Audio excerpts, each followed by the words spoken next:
The concern if you have certain wicks that might not work so good, it might not draw the oil so well. You might have some, and therefore this concern you might come to adjust it on the Shabbat. We don't want you having a situation where it's not working well on Shabbat. And you might That's we said that Friday night, right? right, Madlikin. right, by Malika, right, exactly, and that's how the Perik began talking about what you can light with, what you can't light with, different opinions in the Mishnah. And so the Mishnah spoke about certain fuels that are problematic, according to some opinions. And one of the things the Mishnah said was there was discussion about chelev, a fat, using fat as a fuel for uh, for the lighting of for the lighting for Shabbat candles. Whether there's a concern if you use fat, whether it would be a problem that maybe it wouldn't draw well, and maybe it won't work so well, and maybe you're going to come to possibly fix it, adjust it on the Shabbat, which would be a big sin if you move the lantern, if you fix the wick, and you move it, that more oil goes to the wick. Those would be issues like the Gemara said. Rabbah said that the concern is the oils of the Mishnah, that the fuel that the Mishnah states you're not allowed to use certain opinions that you can't use. That's because they will not draw properly to the wick, and therefore you might come to do something to adjust it. So the Mishnah spoke about fat. So we have three listings regarding fat in the Mishnah. The first opinion, the Tanakama of the Mishnah is v'lo b'chelev. Tanakama says you cannot use fat. Um, Now this is the fat with chelev. The Torah talks about this chelev that we're not allowed to eat.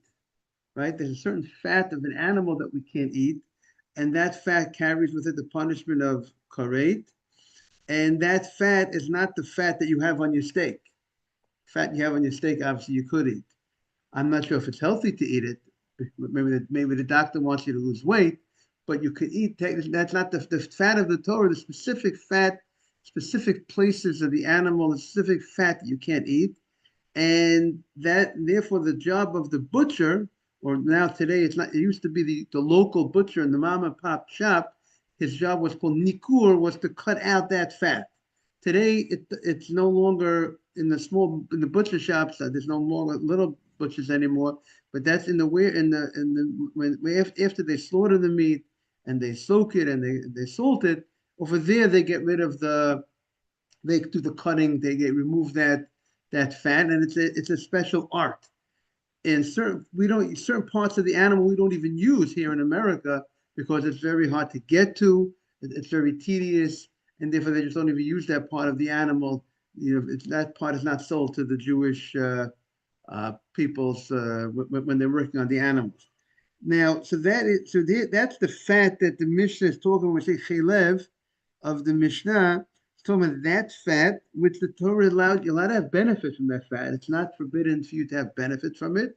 Therefore, you want to use it as now. The question is, the Mishnah could use it as fuel for your Shabbat candles. So the Mishnah stated v'lo b'chelev. The Mishnah stated you can't use. Give me a little background. This is the intro to the Gemara, today's Gemara, right, Mr. Haber? The Gemara said you can't use that fat as a fuel. Nocham Hamadi Omer, Nocham from Madai said Madlikin b'chelev mavusha. He says that if it was cooked, um, if you cook that fat, that will be fine. If the fat is in the original raw state, does he say that's a problem? The fat is a problem. It won't be a good fuel. But once the fat has been changed through the cooking process, you could go ahead and use it. Now the Tanakama, the first opinion does not make it. The morning Rani, and the morning Emmanuel. The Tanakama, their first opinion of Mishnah did not make a distinction, Simon, whether it was cooked, not cooked. The Tanakama made a statement: you can't use fat, right? You can't use fat. Doesn't make a difference whether it's cooked or not cooked.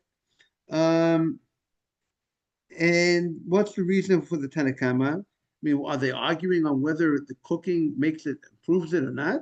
So the Tanakama would say, even though it would be better if it's cooked, and it should be allowed to be used, but the concern is that if you're going to use fat that was cooked, people will start using fat that was not cooked, right? I can use fat for the fuel. So he makes a gzeira, so to speak, a protection that he says you're going to use any fat, whether fat was cooked, whether the fat was not cooked, you shouldn't use. So that seems to be the argument between first opinion of the Mishnah, says you can't use fat. He doesn't distinguish whether it was cooked or not cooked. Why not, Simon? Because he says we're afraid that if you're going to allow cooked fat, you're going to come to allow even what?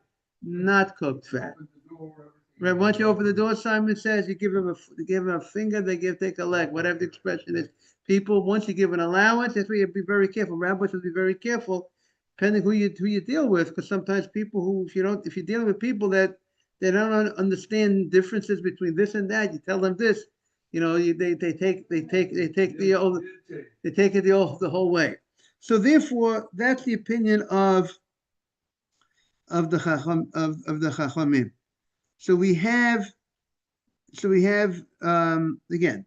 No, we have first again. We have first two opinions. First, Tanakama is the first opinion that said you can't use fat. Doesn't make a distinction any fat. The Nachum Hamadi said you can use cooked fat, and then comes the Chachamim, the third statement of the Mishnah. The Chachamim omrim echad mevushal ve'echad she'en mevushal ein madlikin bo. Whether it's cooked, whether it's not cooked, you can't use it. Now that seems to be saying exactly what the first opinion of the Mishnah says. The first opinion of the Mishnah stated you can't use fat. He didn't make a distinction between cooked and not. If you say you can't use fat and you say a straight blanket statement, sounds like can't use fat, cooked or not cooked. So what's the Chachamim coming to add? That's going to be the Gemara's question. That's our Gemara's question right now on 24b1. On the right side, bottom, toward the bottom, right, David? The Chachamim, Hainu Tanakama. The Chachamim are saying the same statement as the Tanakama. So what is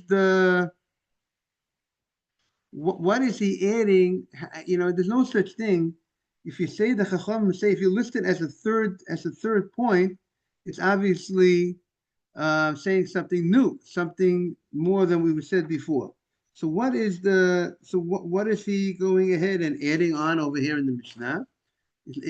Obviously it's not saying the same thing. He wouldn't be listed as a third opinion if he's saying the same thing as the first opinion.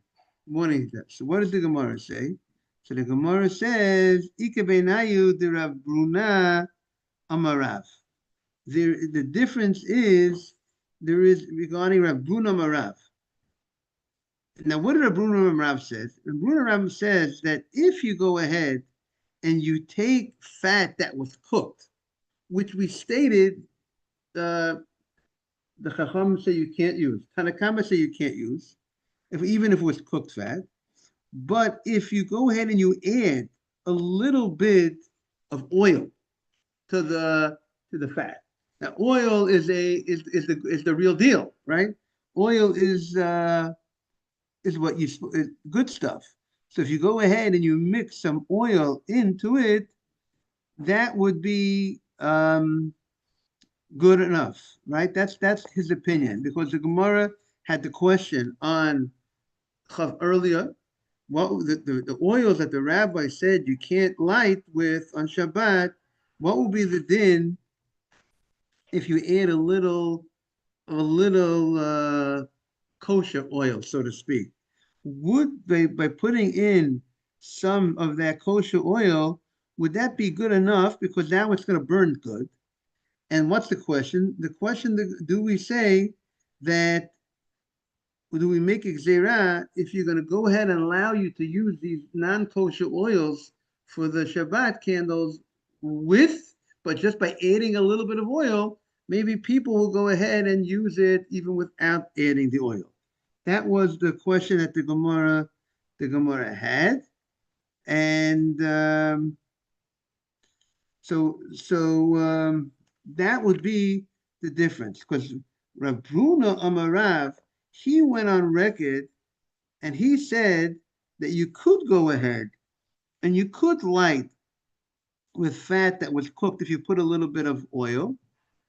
And that's what the argument here between the two rabbis. The first position that did not allow cooked oil, and the third position that did not allow cooked oil. So they both, the first and the third, both said you can't use cooked oil. One said one verbalized it by saying you can't use fat. That you can't use fat, which indicates whether it's cooked or not cooked.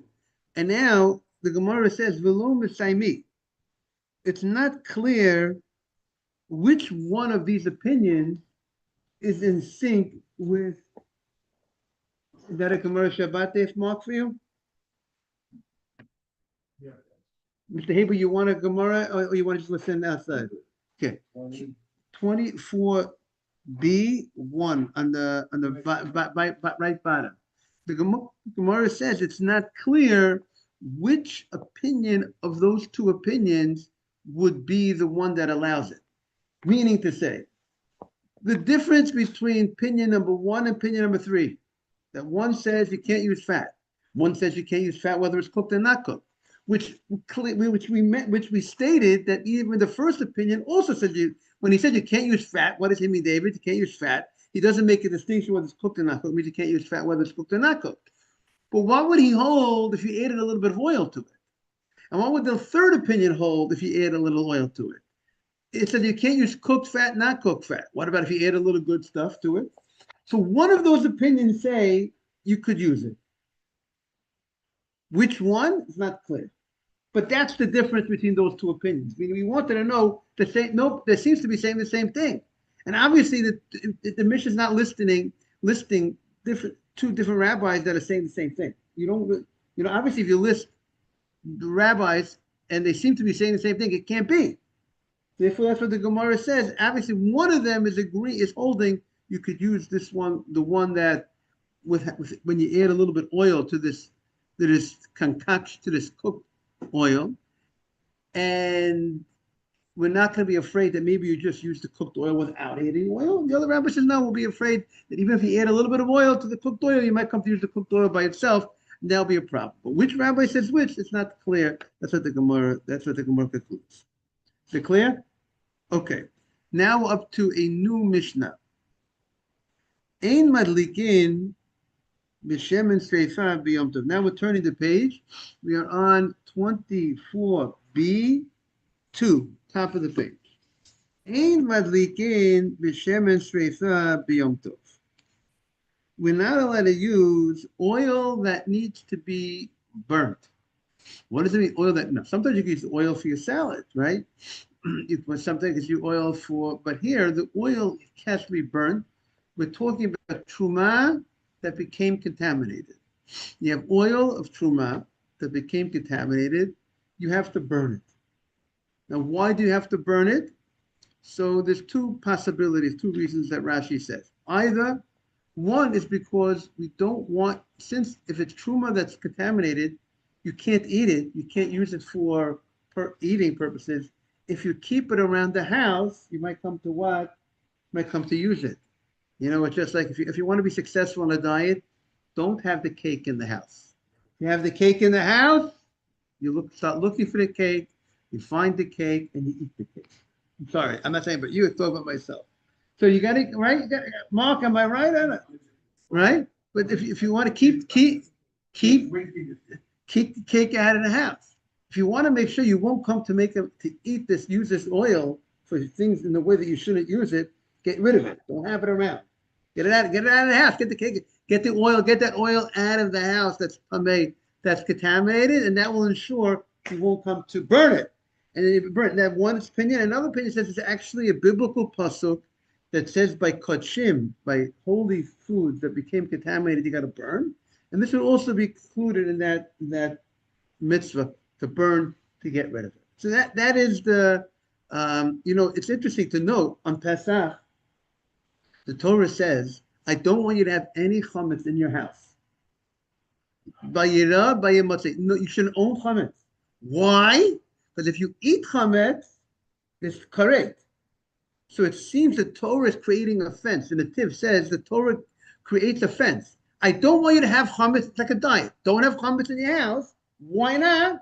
Don't own chametz. Because if you eat it, meaning the public, no.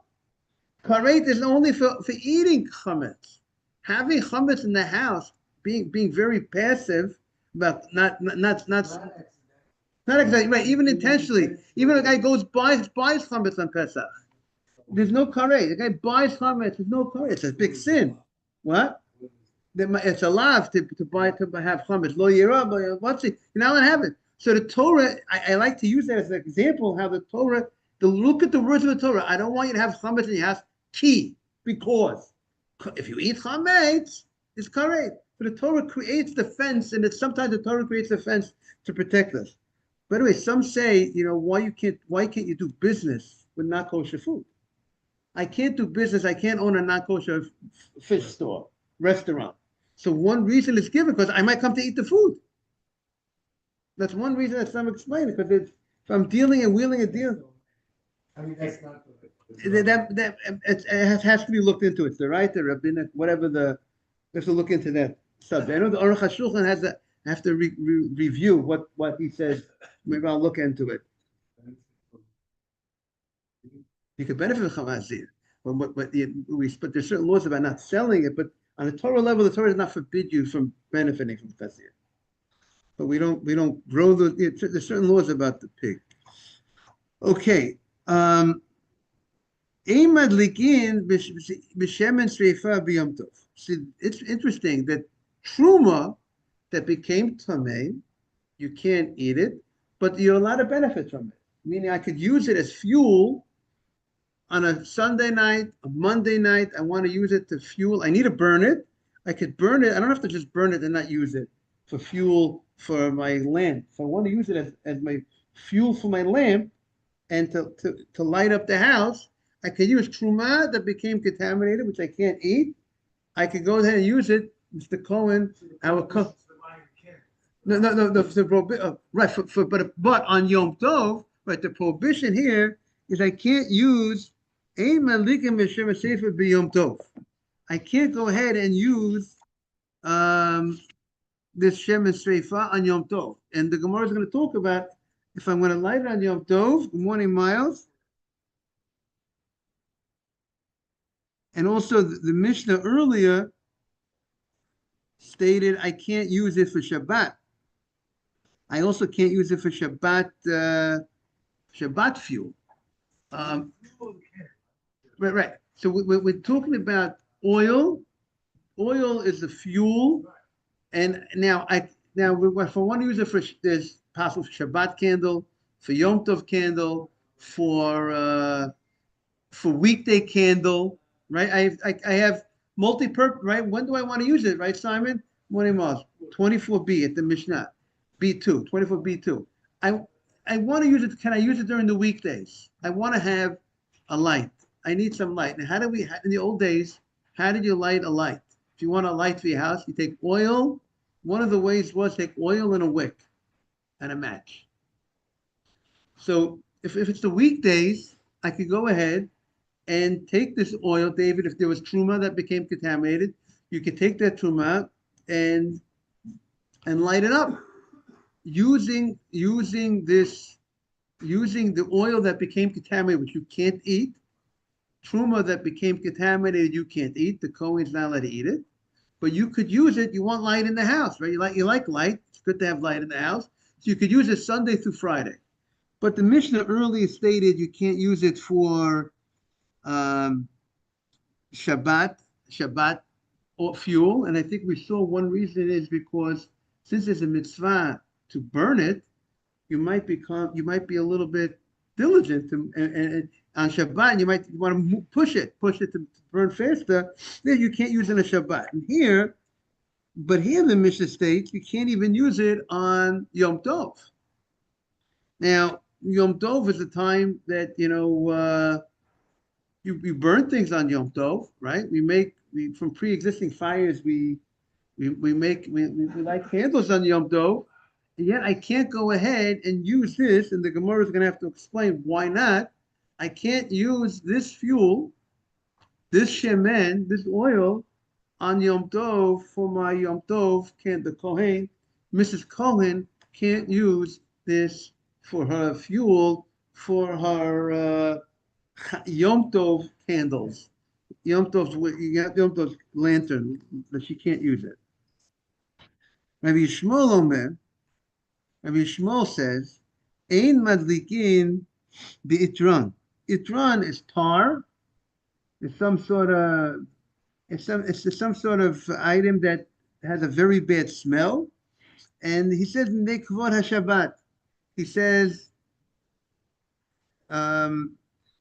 it's because of the honor of Shabbat. I mean, they translate it that the itran is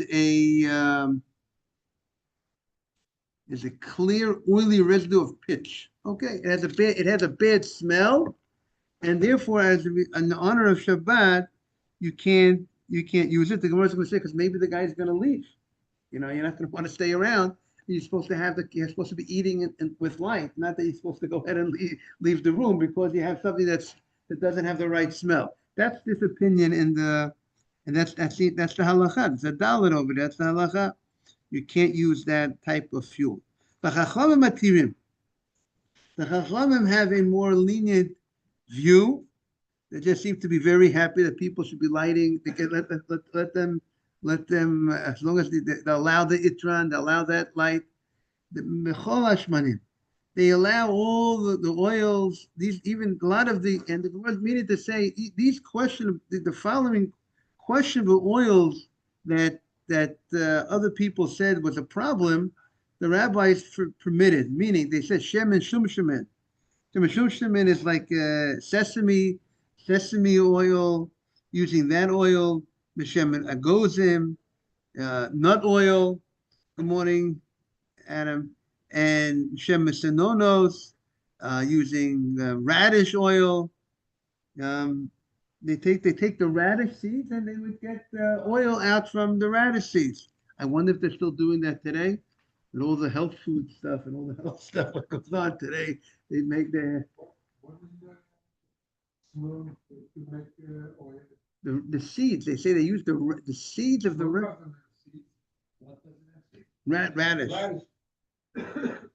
I don't know. Maybe it's I mean, that's what I can't tell you what but that's what it says. It says no, and it's radishes. So we got to go to the farm to check it out. B'shem Migdogim, fish oil.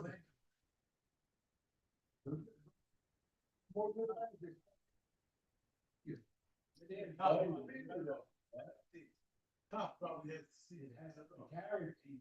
Everything has seed. Otherwise, how do I plant the carrot? No, I meant that it doesn't have seeds in the vegetable itself. No, of course, it's grown up from seed, but it doesn't have any. Yeah, but it has to have something in order to plant to the next time. There has to be something there. There's something, whatever. Maybe it's within something. Just trying to understand it. Yeah, good. Good. We're happy that we need to understand it. We're city boys, Simon. You're talking to city boys. What? We're not fun. We're not, we're not there. We're there. B'shem dog and fish oil. Rashi says these are like dissolved parts, the inside of the fish that would dissolve. Some say others say it's fish oils from extracting the fish's eye. Whatever fish oil. B'shem Pakot, it's a different type of oil. It's from the squash family. Wow. Inside the seed pod, that after the plant flowers, it comes out. Okay, so Like the top of the flower. okay. Okay. Doesn't come to the market. Where Yeah. are these, like oils limited? They said sage is permitted all oils. Is it? Right. All I mean, all these following oils the rabbis permitted, even though we're going to find in the Gemara, we're going to find there are dissenting opinions on each of these type of oils, and the rabbi said all these oils, the following oils are allowed, and they said the itran, they allowed that itran that we said, which comes from the pitch, which has a bad smell, uvenaft, and they allowed the naft oil. So they said is also a derivative of the pitch. So they allowed all these things. And Rabbi Tarfon says, Ein madlikin ela b'shemen zayit bilvad. But anyway, this is going back to Shabbat, right? This is going back to Shabbat. Even though the Mishnah opened up with the truma regarding Yom Tov, that you can't use contaminated truma regarding Yom Tov, but now regarding Shabbat, these are all these oils that Chum say you're allowed to use. And Rabbi Tarfon says the only oil you could use for Shabbat is olive oil. Ein madlik ela b'shemen zayit bilvad. And of course, that's not morning. That's not the halacha. You could use morning, Jack. You could use other things besides olive oil, and you could use all those walnut oil, other oils. And the Gemara, and that's one of the things that they're going to question Rabbi Tarfon's opinion. What about certain locations, certain locales did not have olive oil? Not every place they're growing olives. Right. So what are you going to do? The Gemara says people from this town, from this place, all these different places.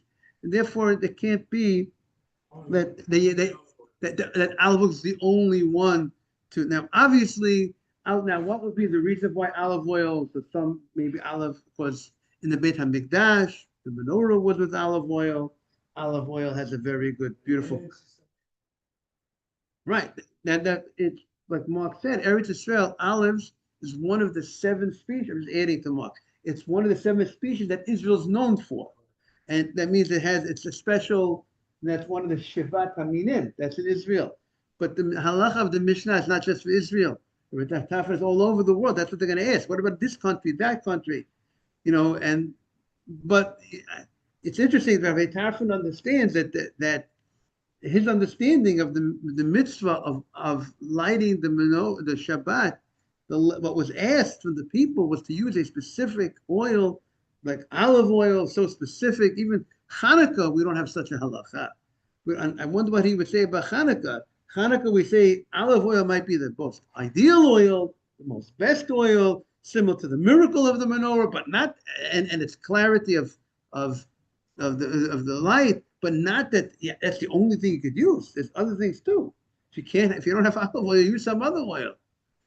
But by Shabbat, at least on record, he said the only thing you could use is this, and maybe that would people, just show it would be people would have a different appreciation maybe of that mitzvah, the specifics of the mitzvah. You have to go out of your way to get this special oil, this only olive oil for Shabbat. Okay, but that's not the law.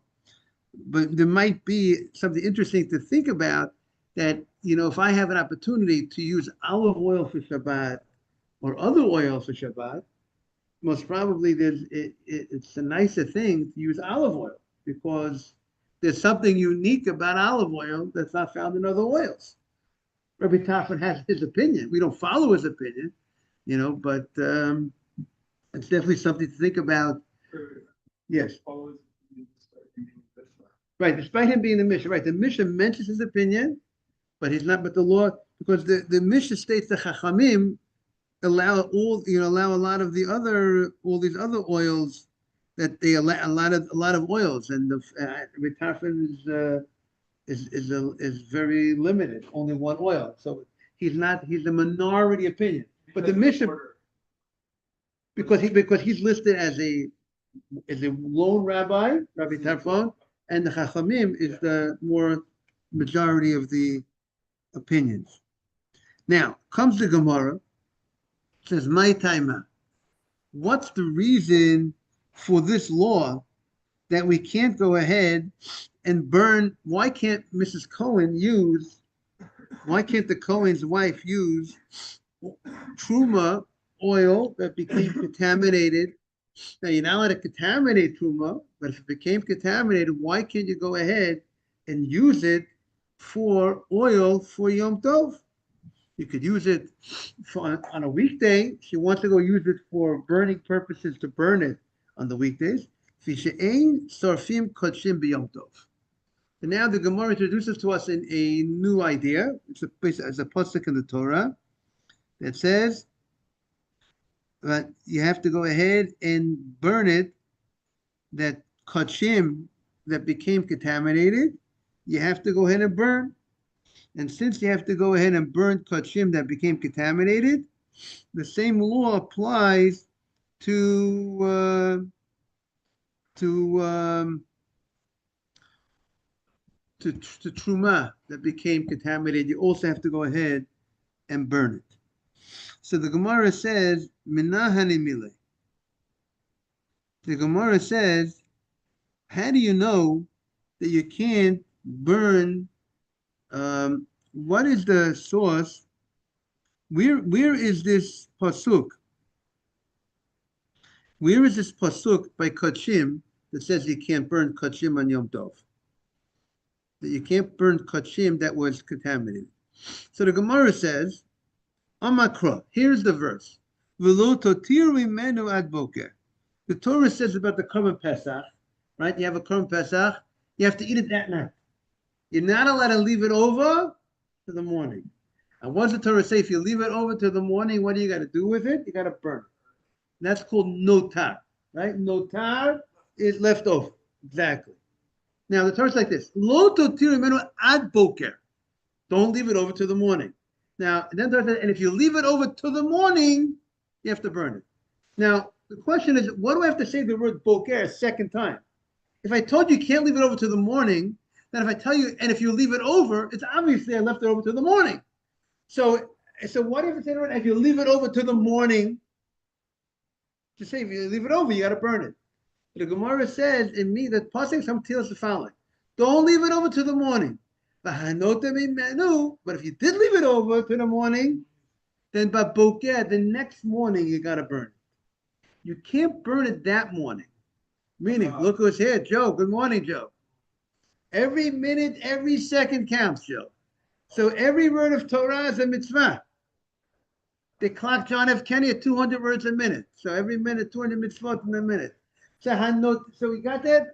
The Torah is telling you that kodshim, that notar, the Torah is telling you if you left it over to the morning, again, don't leave it over to the morning. And if you left it over to the morning, that means Pesach is, let's say tonight is Pesach.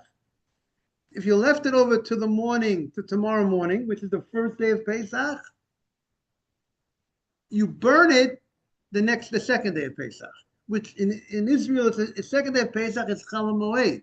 It's not Yom Tov, it's Chol Hamoed. It's a different, there's no prohibition of burning on things like Chol Hamoed. But the pasuk is clearly telling, how do you like that, Miles? That you can't burn it tomorrow. If tonight is Pesach, right, Joe? And I left over, I didn't finish the korban, I didn't finish the meat tonight. By the way, that's why on every korban, based on its family size, because it's Yom Tov, right? You can use fire, very good. You could use fire in Yom Tov, but even if you use fire in Yom Tov, that you can use fire in Yom Tov, which has a purpose. I want to benefit from it. I want to use it for lighting purposes. I want to use it for cooking purposes. But here, the purpose here, oh, that's true, but I can do it. But this mitzvah, but it's not needed for the Yom Tov. It's a mitzvah, but it's not this mitzvah of burning the truma that's tamei can be accomplished the next day. It's not something that's needed specifically for today.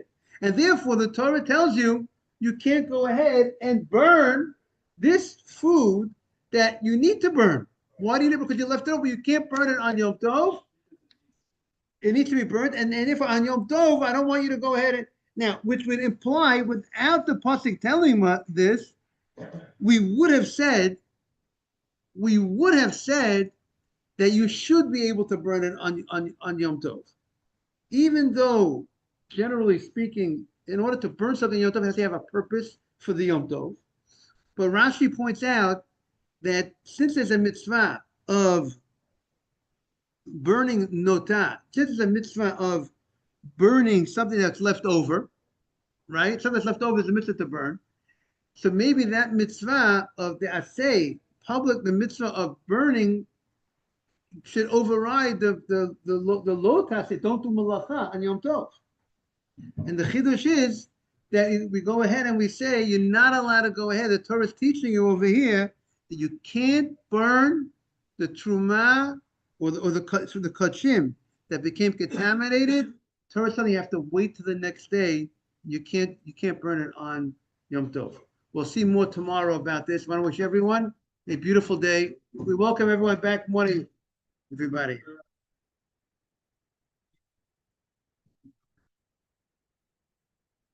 Can't be burned on. If you can burn on Yom Tov only if something that needs to be burned because it became invalid and something wrong with it, right? Because it became contaminated. Yeah, That you can't burn on Yom Tov. but that's the only case. But if it's not contaminated, I want to use I go ahead and take a fire. But for is there other things that like must be burnt, like, or is it only contaminated? Because the Mishnah says if it must be burnt, we cannot burn it on you. Right, there are certain things. A lot of times, the things that have to be burnt are things that there's something wrong with it that has to. Okay, fine. So it's That type of situation, and you have to you can't just burn it on Yom Tov.